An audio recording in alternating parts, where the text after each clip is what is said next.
From the silent repose of eternity, I am compelled to return to you once more.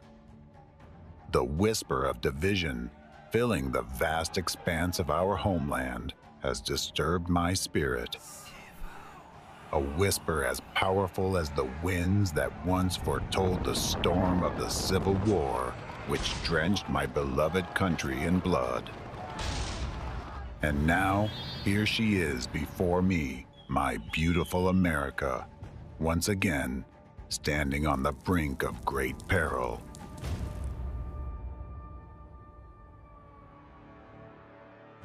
My dear descendants, I have come to you once more to warn of an impending threat.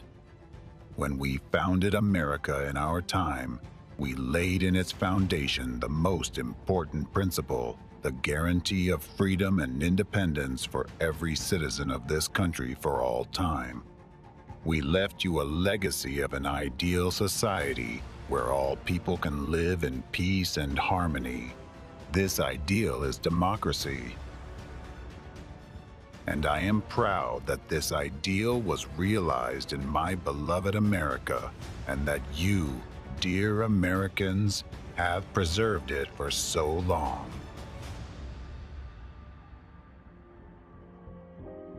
For a long time, America has been a leading example and a shining beacon of the free world for all other nations on the planet. Yes, it has been a difficult journey, with challenges and disagreements. Still, you have overcome them and managed to preserve our shared value, freedom. But what I see now makes my heart bleed. The legacy we left you is under immediate and severe threat. Today, our country and democracy around the world face the threat of complete destruction. A hidden enemy is now undermining the foundations of your free world. It is one step away from destroying it forever.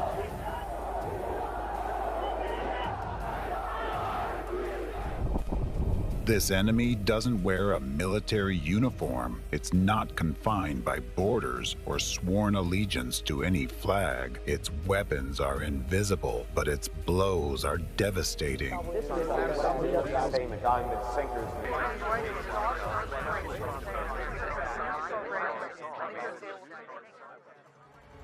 The time has come to expose this hidden enemy, so that you can build your defenses before it delivers the final blow. That's why I have returned, to deliver a message to the people of America and all the free world. A message that will empower you to halt the relentless tide of impending events if you so choose.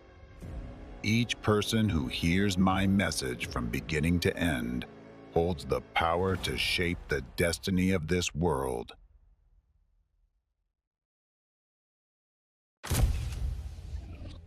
In the age of information, the most dangerous enemy lurks where it can't be seen. In the shadows of lies, manipulation, and distorted realities. In the shadows of disinformation. This enemy is waging an invisible, undeclared war against humanity, with our minds as the battlefield. Infoterrorism is its weapon. Mind control is its strategy. But what if we could see through the lies and expose its true face?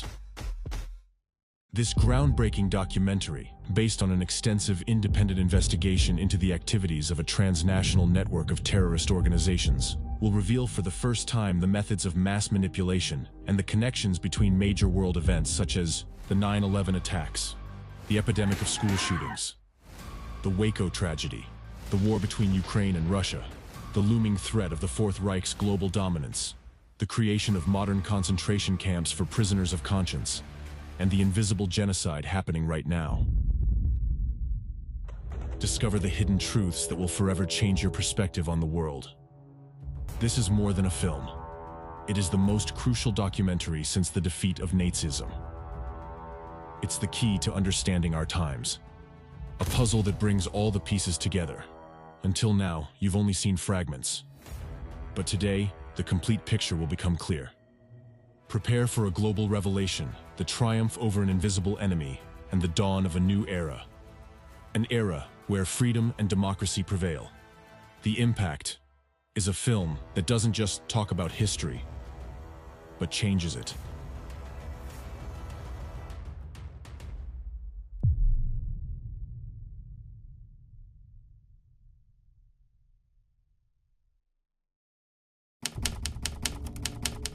Chapter 1: The Enemy's Global Plan. May 2nd, 2024. According to data outlined in Rasmussen reports, 41% of American voters believe that a second civil war could occur in the United States in the next 5 years, including 16% who consider such a scenario very likely. About a civil war. Civil war. It is noted that today the level of tension in American society is at its highest since the time of the first Civil War in the United States. Are we on the brink of another civil war? Rates on mortgages. Why are people still so obsessed with Is the a civil war ahead? Are we really facing a second civil war?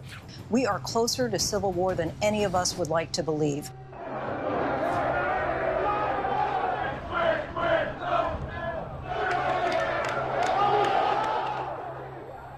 The specter of a looming civil war has not arisen in your minds by mere chance, Americans. It has been deliberately implanted through specific psychological manipulations that you encounter daily amidst the vast flow of information and news.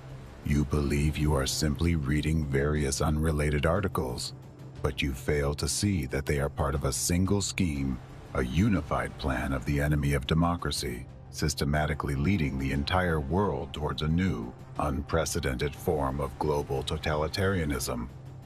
The first key strategic stage is to destroy America from within through an artificially provoked civil war. This will deliver a fatal blow to democracy, after which it will be easy for the hidden enemy to extinguish the remnants of freedom in other parts of the world.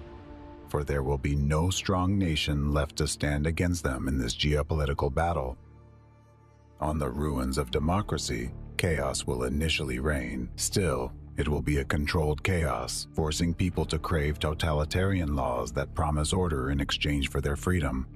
This is the second stage of the plan, the establishment of a new world disorder. After that, the enemy will move on to the last, final stage of their plan, the establishment of totalitarianism and the complete seizure of power throughout the world. A broken and divided society becomes the perfect breeding ground for the emergence of a new world order, an order controlled by a totalitarian enemy, an order that threatens the very essence of the freedom we have fought for so long. In this order, the majority of the population will become miserable slaves, living in concentration camps, while a small group of rulers will wield unlimited power over the rest of humanity. Now you are close to the point of no return, but it is still possible to prevent this scenario from unfolding. However, once you cross that line, the enemy will have gained enough strength and power to completely bring the world to its knees, leaving no room for action. Therefore, the time to change the course of events is now, and to confront the hidden enemy and win, you have to know him by sight. The time has come to expose their methods. Right now, a hidden war for the future of all humanity is being waged, with the battlefield being your very consciousness. In this war, the enemy's primary strategy is to execute their plans through your actions by influencing your thoughts, decisions, and actions with precisely calculated manipulative techniques. As a result, without even realizing it, you become traitors to your country, your people, your children, and even yourselves, merely by falling under the influence of the enemy's covert attack. What is his primary tool to turn a freedom-loving population into obedient executors of his will? This tool is terror, the terror that is used against you every day, but which you do not notice until it is too late.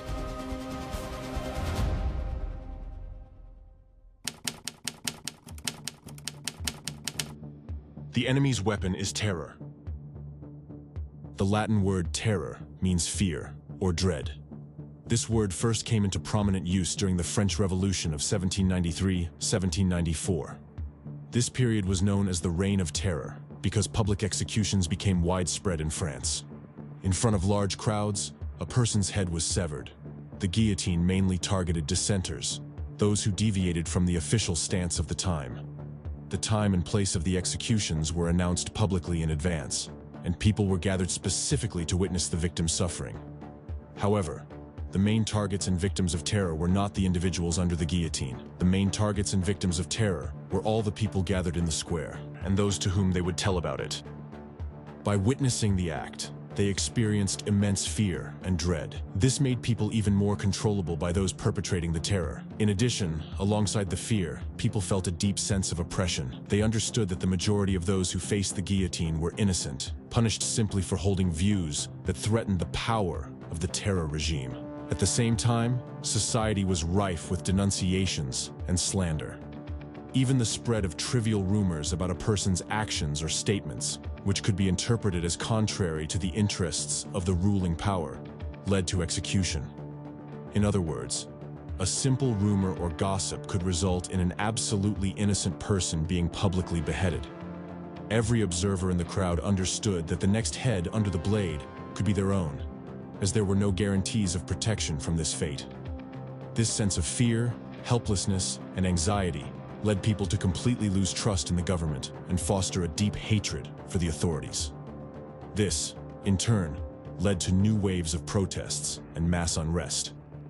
The population, having become victims of terror, became the raw material for the creation of subsequent controlled chaos.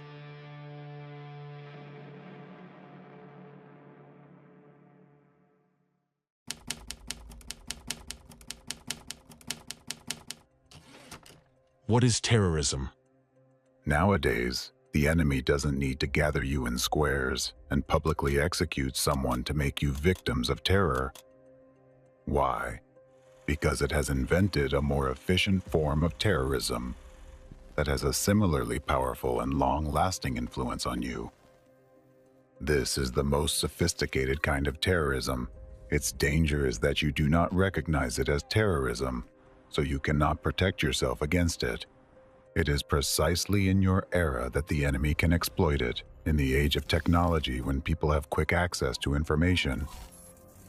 And it can spread rapidly. I'm now talking about psychological and informational terrorism. Some of you might be surprised. When you hear the word terrorism, stereotypical images immediately come to your mind. A bomb exploding in a crowded square, shootings, taking of hostages at mass events, or airplanes crashing into skyscrapers. In most cases, you even picture an image of a terrorist of a specific nationality and religion. However, few people know that the enemy has intentionally narrowed your understanding of terrorism to these images in order to distract you from other forms of terrorism and its essence. This means you won't be able to recognize other kinds of terrorist attacks that are carried out against you every day. What is the real danger of informational terrorism? Informational terrorism is a direct influence on the psyche and consciousness of people to shape desired opinions and judgments that guide people's behavior. It's a form of negative influence on individuals, society, and the state through various types of information, aiming to weaken and destabilize the constitutional order. Nowadays, simply scrolling through the news feed in your gadget in the morning can make you a victim of informational terrorism, murders, shootings, persecutions, slander, suffering of innocent people, story after story. You listen, read, and watch as innocent people in various parts of the world, public figures, groups of people, international organizations, religious and political entities, and even government officials are subjected to hatred, groundless discreditation, brutal persecution, and public punishments. It's unfair, unjust, and inhumane. Yet, government institutions allow this to happen and often participate in those repressions themselves. Each of such stories is an act of terrorism aimed against you and your countries. It is crucial to understand that not every negative news story or unpleasant piece of information you encounter in the media is an act of informational terrorism. Informational terrorist acts are not just a chaotic spread of negative information. Unlike ordinary bad news, acts of informational terrorism carried out by the enemy of democracy are always meticulously planned and systematic.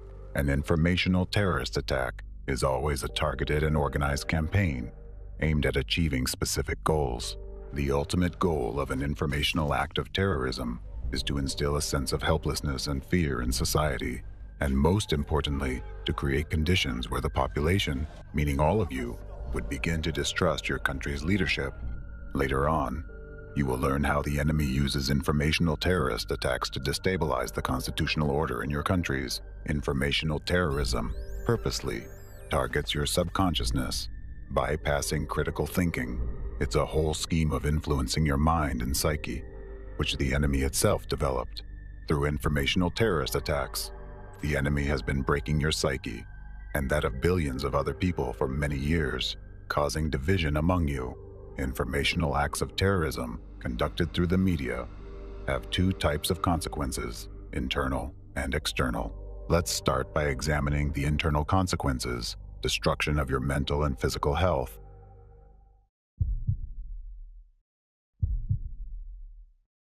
Cardiovascular diseases have been the leading cause of death worldwide for 20 years and remain at the top of the list of the 10 leading causes of death. However, they never claimed as many lives as they do nowadays. WHO has indicated these diseases to be the main cause of death globally over the past 2 decades. According to data from the Centers for Disease Control and Prevention, CDC, about 697,000 people died from cardiovascular diseases in the USA in 2020, which makes up 1 in every 4 deaths. In Europe, the European Society of Cardiology, ESC, reports that cardiovascular diseases cause about 4 million deaths annually, making up almost half of all deaths on the continent. In Russia, cardiovascular diseases accounted for over 45% of all deaths in the country in 2021. Why, despite the advancement of healthcare and the implementation of new technologies, does the problem not only persist, but continue to aggravate? While many risk factors are named, the primary cause is frequent or chronic stress. Stress is a fear for one's life and safety. In present-day society, people have become accustomed to this kind of fear as an integral part of their lives. However, what causes this constant stress? And how have people been kept in this state for more than 30 years? The root cause of continuous stress is the numerous informational terrorist attacks that people worldwide are subjected to every day through the media. The impact of the informational acts of terrorism on human health has been thoroughly studied and scientifically proven. Let's look at the facts discovered by the Department of Psychology and Social Behavior of the University of California. Alison Holman and her colleagues from the University of California, Irvine collected data on the mental state of about 5,000 Americans for their study. This data collection was completed right before the Boston Marathon bombing on April 15, 2013, where hundreds of people were injured. Mass media extensively covered the incident, repeatedly showing footage of the explosion, the ensuing horror, and people's deaths. They also published harrowing photos, blood-stained sidewalks, people who lost their limbs, and many other frightening images. A few weeks after the attack, the researchers decided to assess changes in the mental state of those people whom they had previously surveyed, following the Boston tragedy. It was no surprise that the mental health of those present at the scene of the terrorist act had significantly deteriorated. However, the researchers discovered something unexpected.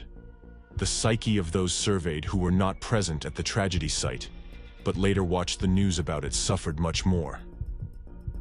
The high level of stress those people experienced wasn't related to them personally, knowing anyone who had died, had been injured, or present at the explosion site.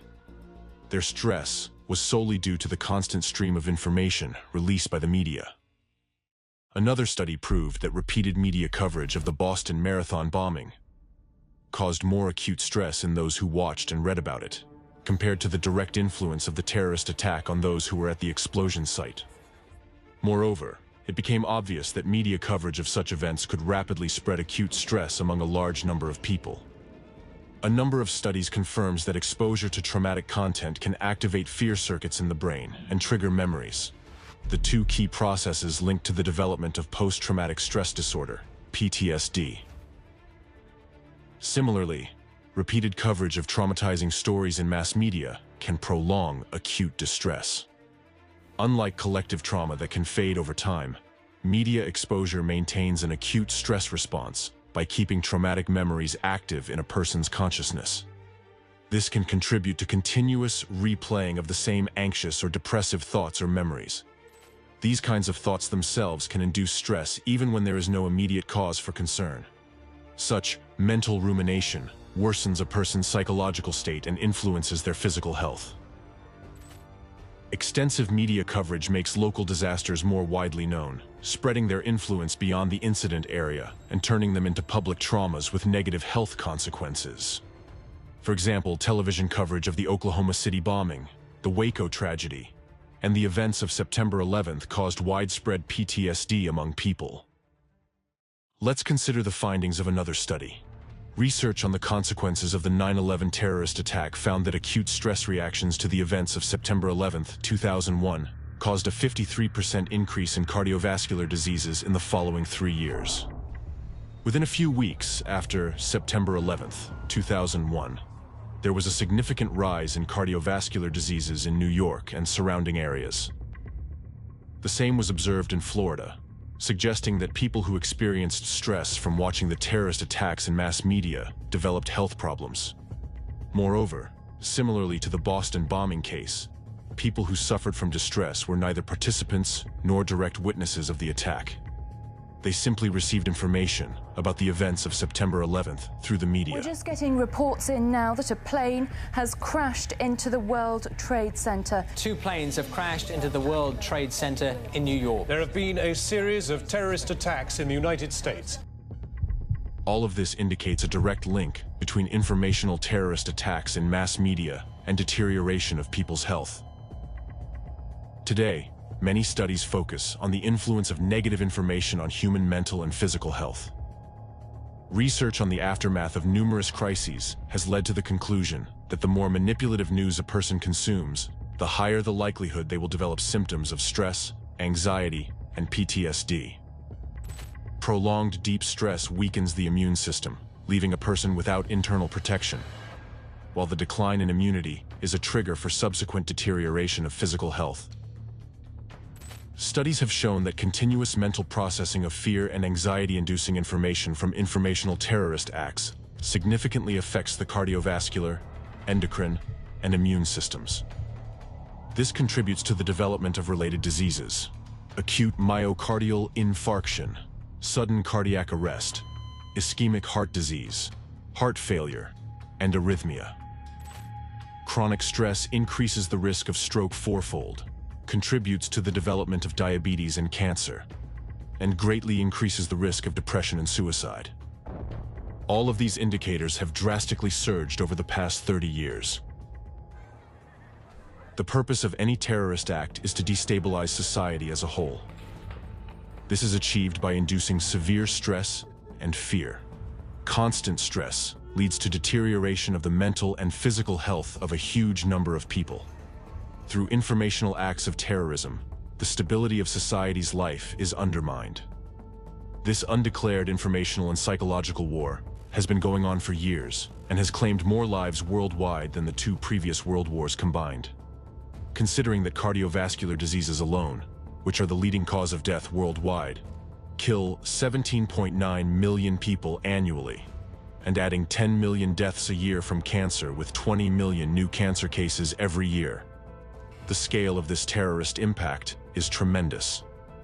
The most alarming fact is that the majority of people are unaware of the true cause of this massive genocide, of this crime against humanity. What you've just heard are well-known facts, Analysis of these facts indicates that it is the informational terrorist activities of the enemy of democracy that have caused such horrifying consequences. The only explanation for such a sharp rise in psychological and physical ailments is the actions of humanity's main enemy. As a matter of fact, America repeatedly faced political and economic stresses, even the Civil War, without seeing a similar rise in various diseases. And this trend is not confined to America, it is worldwide. Analyzing data from democratic countries, we can see a clear pattern. In regions where this enemy has been active in mass media, the health situation is just as alarming. Please note that the rise in diseases has been particularly notable in the last 30 years. That's no coincidence. It was 30 years ago that the enemy of the democratic world gained strength and began its activities. However, I'll go back to this and give you more detail later. As I mentioned earlier, the informational terrorist attacks carried out by the enemy through the media have two types of consequences, internal and external ones. Now you know that diseases are internal manifestations of informational acts of terrorism. So it is time to discuss the external consequences, civil unrest, strikes, and revolutions. I will now explain how the enemy of democracy destabilizes society and your countries through informational acts of terrorism.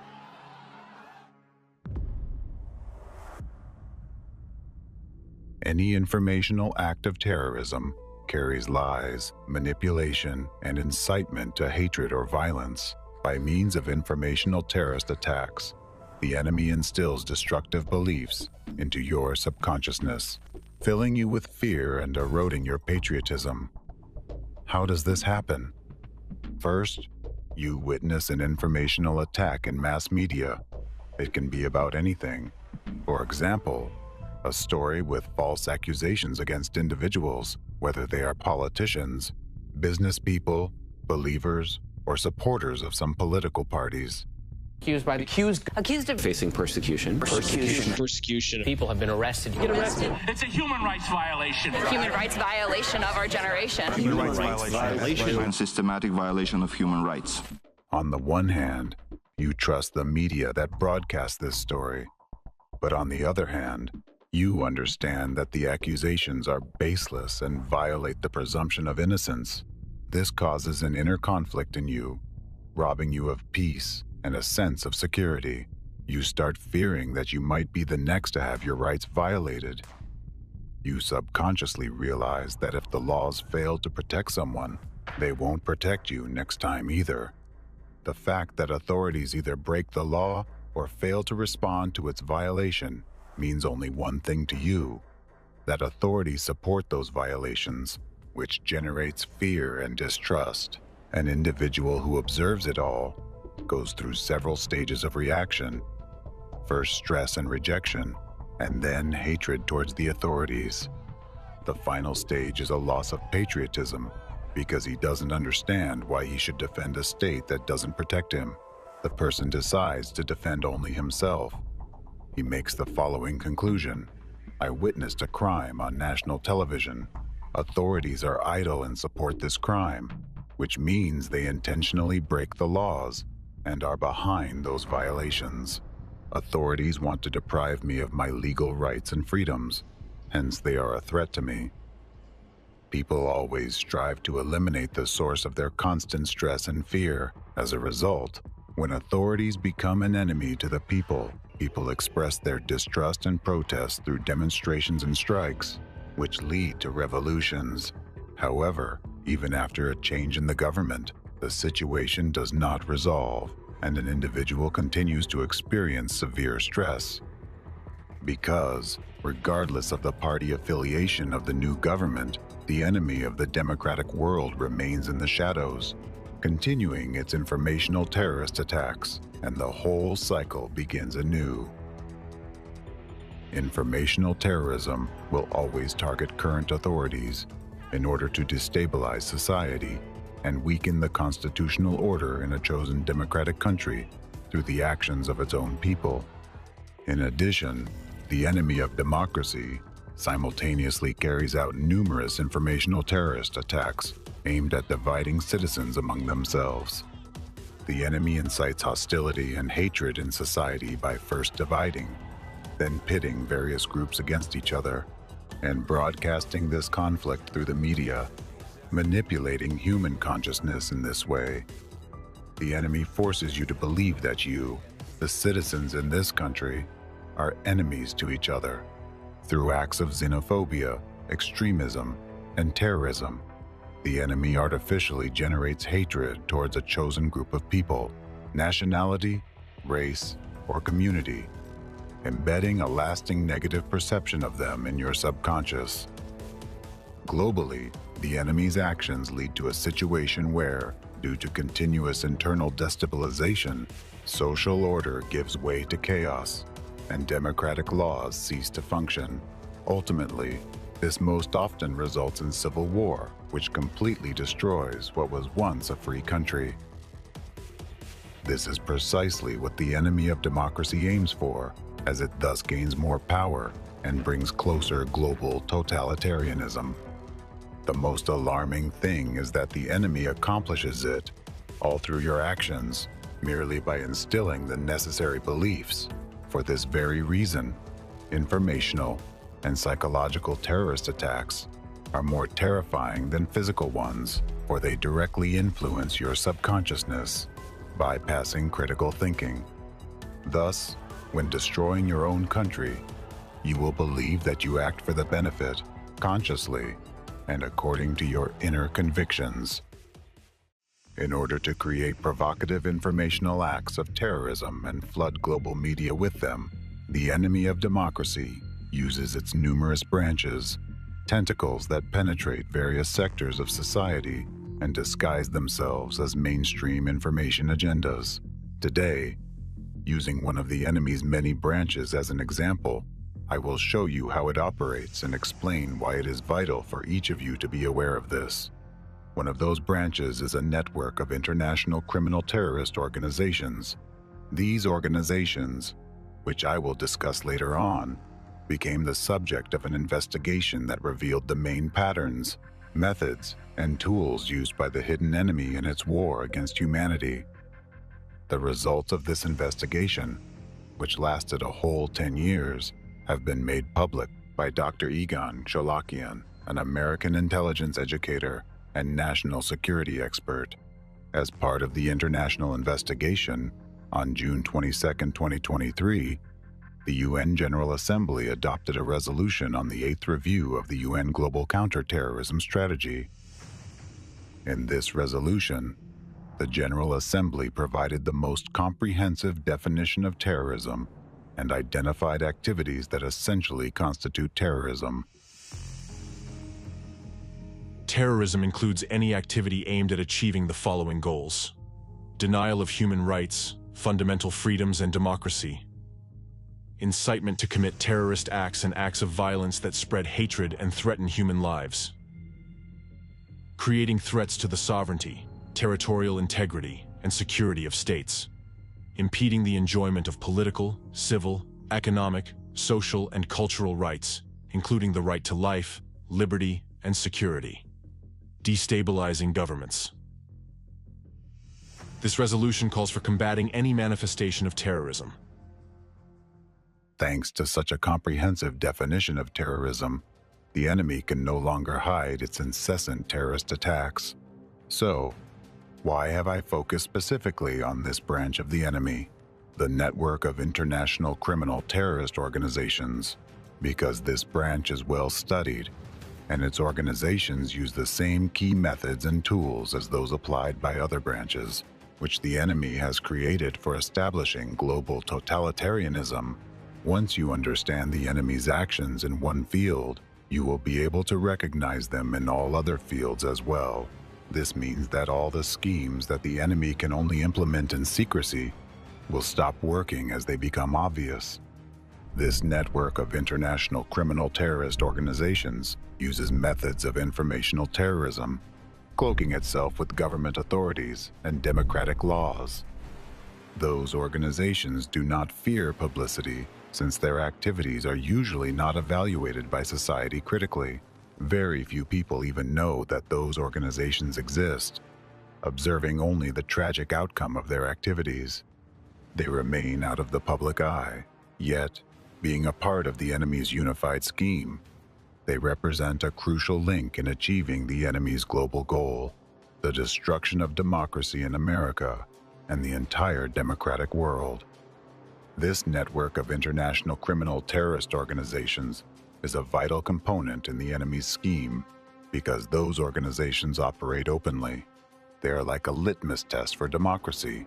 Where they operate, democracy no longer exists, and where they appear, democracy will soon vanish.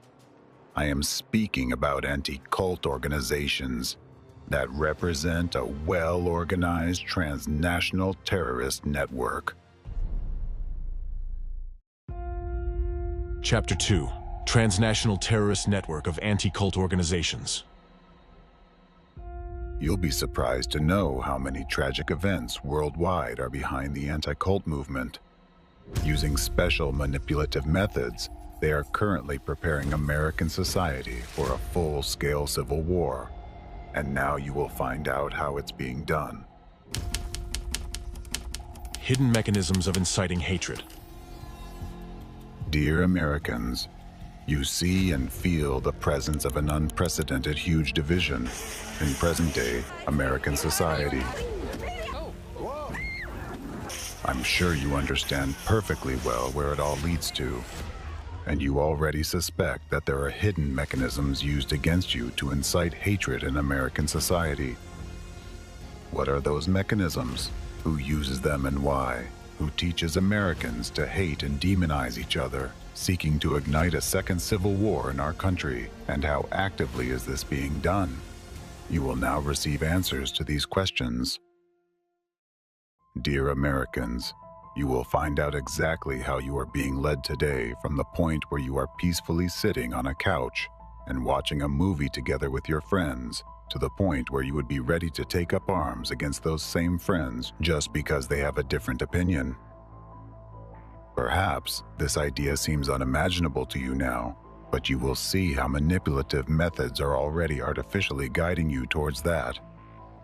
One of the main methods that the enemy of democracy uses nowadays, both against you and against the whole world, provoking hatred in societies in various countries and unleashing regional conflicts and global wars, is the method of dehumanization.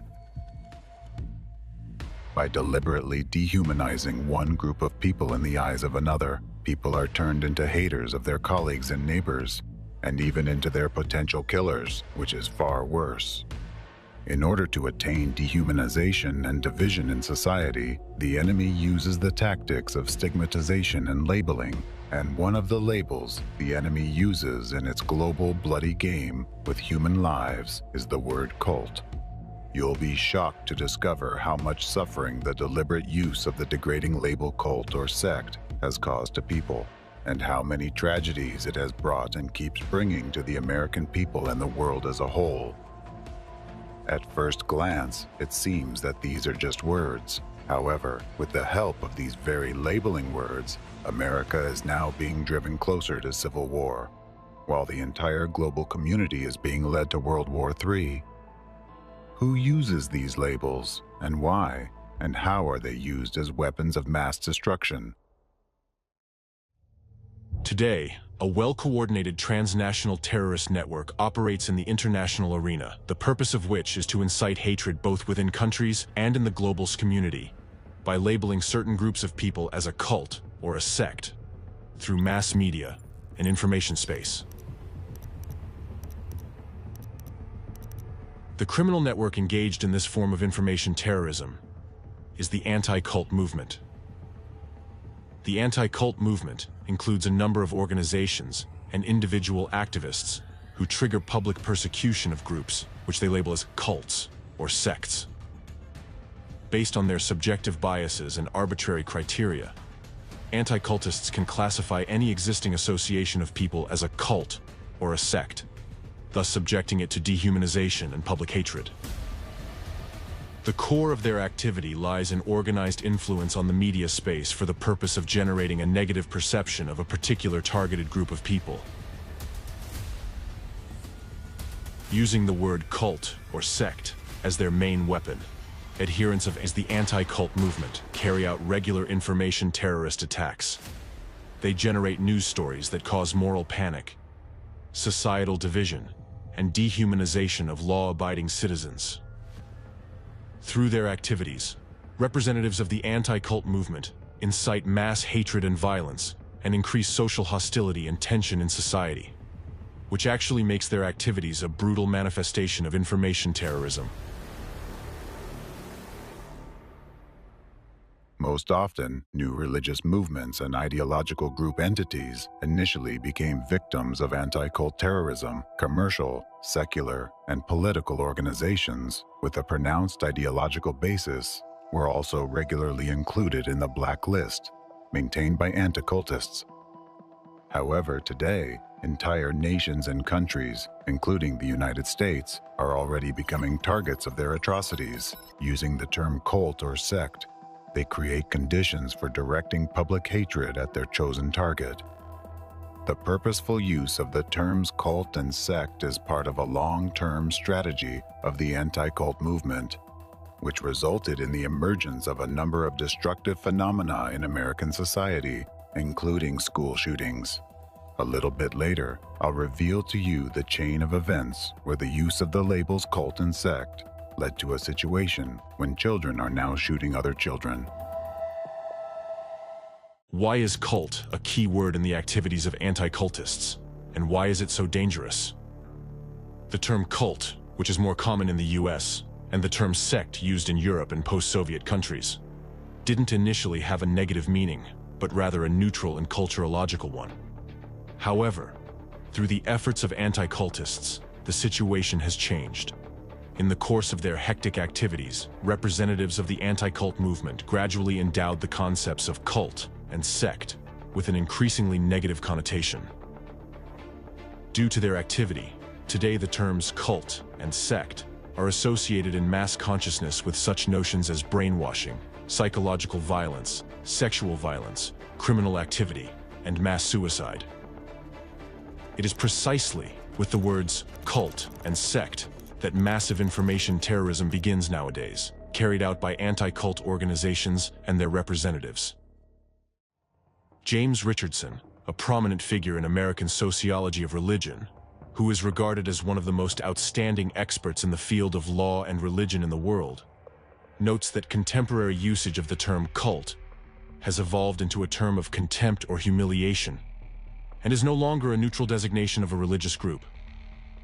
Nowadays, the term cult carries a value-laden set of derogatory stereotypes. The use of this term leads to stigmatization, discrimination, and violence against religious minorities, as well as social and political associations. Moreover, today the words cult and sect are impregnated with negative connotations to such an extent that they become catalysts for terrorist attacks and even genocide. Richardson and a number of other sociologists and researchers of religions, such as Baron van Driel, Stuart Wright, and others, point out that the term cult or sect is disparaging and conveys a stereotype which has serious consequences when applied to groups of people. Labeling a group as a cult or a sect can be an excuse for the government to attack the group and ultimately destroy it.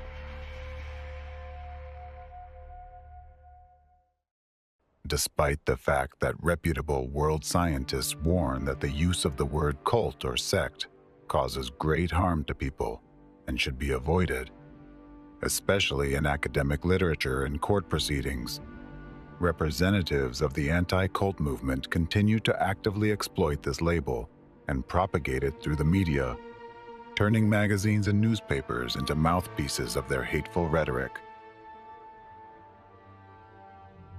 When claiming that someone belongs to a cult or a sect, anti-cultists base their accusations not on academic papers or legal investigations, but on their own dubious and abstract concept of brainwashing. This idea has no scientific ground and is extremely vague. Nevertheless, exactly on the basis of the unreliable concept of brainwashing, anti-cultists label targeted groups and organizations as cults or sects. Brainwashing is an unscientific concept where the so-called cults and sects are accused of rigidly controlling the consciousness of their participants, which is why people can allegedly turn into zombies due to manipulation of their beliefs, thoughts, and behavior. Not only is this concept untenable, but it is also extremely dangerous as it leads to dehumanization. When society believes that an individual has been brainwashed, people stop regarding him as a sane individual. Instead of a human with his own thoughts and decisions, others begin to perceive him as a zombie or a puppet. Meanwhile, with such a perception of a person or a group of people, it is much easier to use violence against them.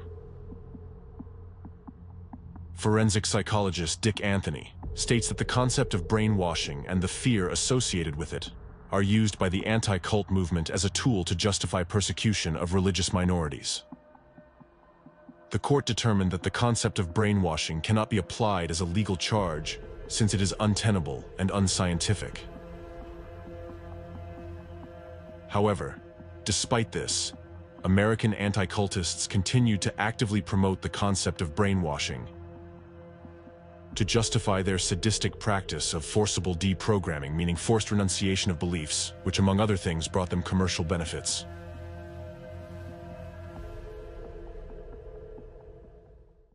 The destructive concepts of brainwashing and deprogramming have been introduced and are actively promoted by henchmen of the enemy of democracy in America, representatives of the anti-cult movement. The two figures who are especially notable for their cruelty and inhumanity and who spread the enemy's narratives on American territory are anti-cultists and deprogrammers Steven Hassan and Rick Alan Ross. Currently, they are actively engaged in public activities and speak in American mass media, where they propagate the rhetoric of anti-cult terrorism, violence, and hatred. Deprogramming. Both Ross and Hassan were active members of the anti-cult organization Cult Awareness Network, CAN, which ceased to exist in 1996, as it was convicted of a number of gross violations of human rights and severe religious discrimination. The organization went bankrupt and paid compensation to the people who had suffered from it. Being the leading members of this organization in the 1980s and 90s, both Rick Ross and Steven Hassan were actively involved in its primary criminal activity, arranging and carrying out forcible deprogramming processes. Deprogramming is an illegal anti-human practice rooted in Nazi methods. When practicing deprogramming, anti-cultists would unlawfully abduct and forcibly detain a person whom they considered to be a cult member or a sectarian. In the process of deprogramming, the victim was subjected to psychological and physical torture to force them to change their beliefs. Deprogramming was done on a commercial basis. Anti-cultists charged a fairly high fee from the victim's relatives for their forcible re-education services, during which a person usually underwent torture, torments, beatings, and various forms of violence, including sexual violence.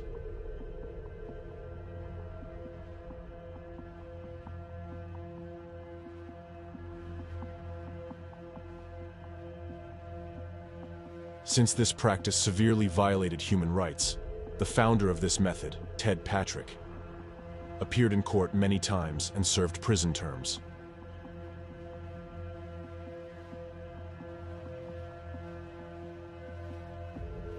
In a number of trials, courts have ruled that deprogramming is illegal.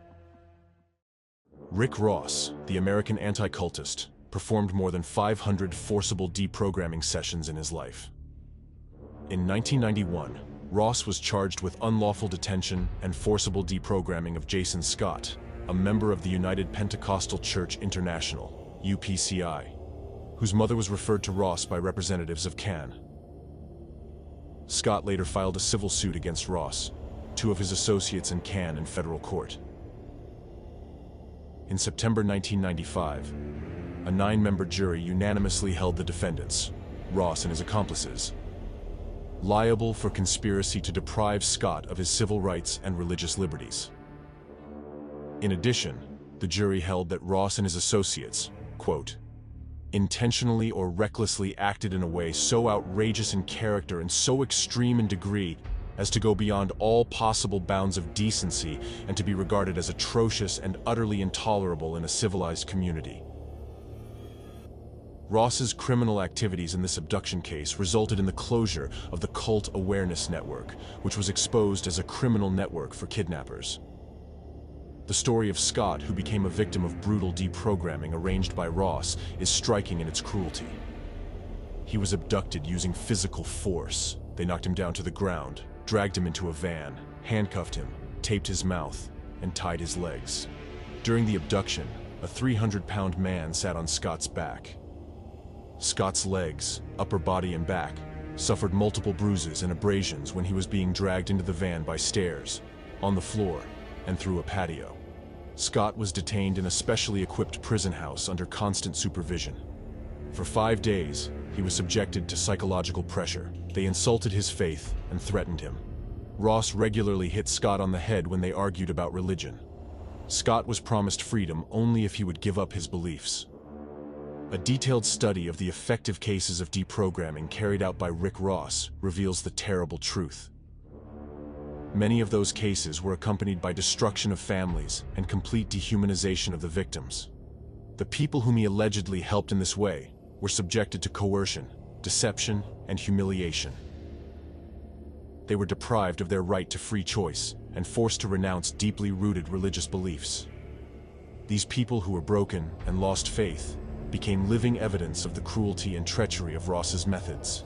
His demonstrative successes in deprogramming were covered with a shadow of ruined destinies and irreparable psychological traumas. Ross used people's fears and weaknesses with cold logic in order to profit from their troubles, demonstrating complete indifference to the suffering he caused. His actions are clearly characterized by violence, cruelty, and cold-bloodedness that turn people's misfortune into a source of his own benefit. The second figure and henchman of anti-cult movement in America is deprogrammer Steven Hassan. American mass media give him a platform to speak as a cult expert, but they do not mention that Steve Hassan's expertise is violent abuse against American citizens and their civil rights. Hassan was an accomplice in the Cult Awareness Network. This anti-religious hate group served as a national referral service for so-called deprogrammers. They ran a racket to kidnap, assault, and traumatize law-abiding men and women for profit, all to coerce them into recanting their religious beliefs. And Steve Hassan is a notorious deprogrammer. Hassan led the squad that traumatized one adult victim, Arthur Roselle, for 2 weeks to try and break the man's faith. In sworn testimony, Roselle recounted his physical and mental assault. Hassan's team threw him to the floor, cutting and bruising his face. They bound his hands and feet and held him captive for days on end. They deprived him of sleep and violated his privacy and basic dignity. When Roselle refused to recant his religious beliefs, Hassan threatened to inject him with shots. And to add insult to injury, Hassan tried to induce his victim to lie and commit perjury about the crime. Then there was the testimony of Lorne Sala. Hassan's team broke into her motel room, threw her from the bed, and threatened to break her leg if she called for help or tried to escape. They took her hostage and drove her to a remote hideaway, where they imprisoned her for 8 days, trying to break her faith. When Hassan's thugs failed, he tormented Sala for 3 more days, until she managed to negotiate her release. Another of Hassan's victims, Claire Kelly, also testified that Hassan unlawfully held her captive. He had her held in a room with no knobs on the windows, kept her under 24-hour guard, and violated her privacy. Hassan pawned himself off as a, quote, expert on religions in court cases, bilking unsuspecting families for his so-called expert testimony, until courts caught on to his crackpot theories. Hassan would continue his anti-religious assaults, now under the name of intervention. It is excessively alarming and suspicious that despite documented evidence that both Hassan and Ross are violent individuals prone to sadism, who lack empathy and have an unhealthy desire to harm people and incite hatred in society, they continue to appear on America's mainstream TV channels. There, their articles are published in leading periodicals, and mass media are guided by their opinions.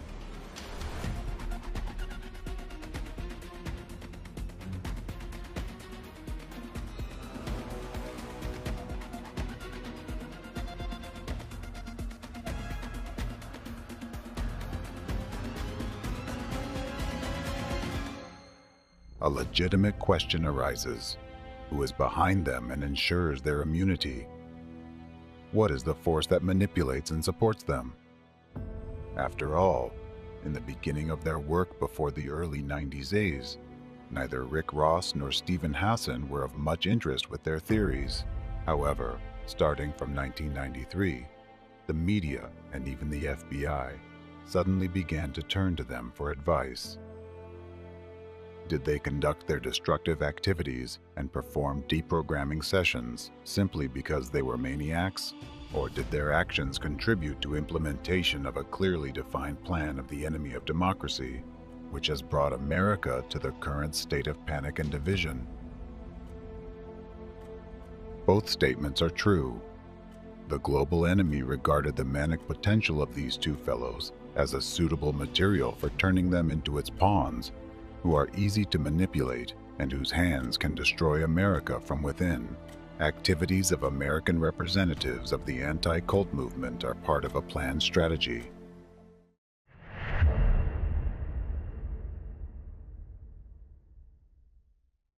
Both Steve Hassan and Rick Ross are executors of the plans of America's enemy. What they currently implement, continuing to promote and impose the ideology of hatred and division, is nothing but information terrorist attacks aimed against the American population and against the USA as a country, even though they stopped using violent deprogramming techniques with their own hands. They receive support from the global enemy of democracy. So today, they continue deprogramming on an even larger scale and against a greater number of innocent law-abiding citizens.